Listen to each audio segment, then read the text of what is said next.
So you want to buy a house, but you don't know how to get started. So step number 1 is going to be to send me a message, and then we'll go over the process, right? Step number 2 is going to be, let's go over what you're looking for. Sometimes you have certain scenarios, sometimes you have questions. I want to go over those questions, get those questions answered for you, and then point you towards the right direction. So step number 3 is going to be, after our phone call, I'm going to send you a small breakdown of the process, what you can expect, and then send you the links to both lenders that I work closely with. Once I send you those links, you're going to click on those links. You're going to fill out that application. The application process takes about 5 to 10 minutes to fill out. And then once you fill out, okay, listen to this. Once you fill out, that is part 1. Part 2 is going to be to send and upload the documents that they are requesting. And typically those are going to be bank statements, check stubs, W-2s, 1099s, whichever apply, your tax returns for the last 2 years. And then they're going to ask you to upload your social or ITIN or ID, driver's license, passport, whichever applies. As long as it's not expired, you can use any of those. And then once you fill out that application, you upload all your documents. Within 24 hours, you will receive an email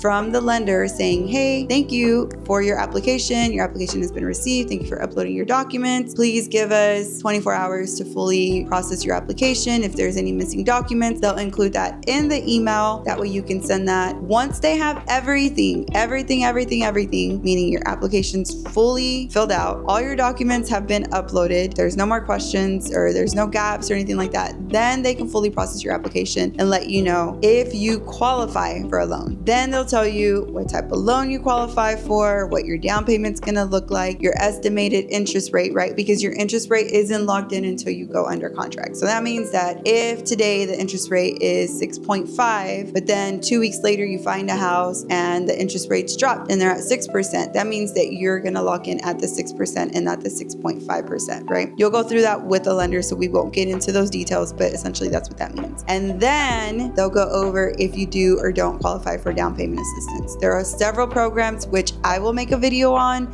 and you can watch that after this video, and then we can discuss what down payment assistance looks like and things like that. Once they have issued your pre-approval, then they'll say, okay, you are free to go shopping, you can start the process. And that's where I jump in and I'll get you set up with a list of homes. We'll go over how many bedrooms, how many baths, square footage, lot size, year build. Do you want new construction? Do you want open concept? Do you want, no HOA? Do you want no deed restrictions? So all of those things, I can literally customize a list of homes that specifically meet your needs. Okay. So then once we send that list, then we'll get started with the official fun part, which I love, which is going to be actually going out to look at homes. So if you want to know how to buy a house, this is what you do. You're going to call me. You're going to set up a call with me. We're going to go over all those basic questions that you have. I'm going to send you a breakdown of the process. I'm going to send you the lender's information, the lender's link so that you can apply. And then once you apply, you're going to add my information so that they know to copy me in those emails and they know that I'm your agent. If you have any other questions, feel free to send me a message. You already know, Facebook, Instagram, TikTok, YouTube, all of the above. I am literally behind the scenes answering every single one of your messages personally, okay? So if you want to learn more about down payment assistance or how you can get started or what the standard qualifications are, the different programs that are available for down payment assistance, watch the next video. See you in a little bit.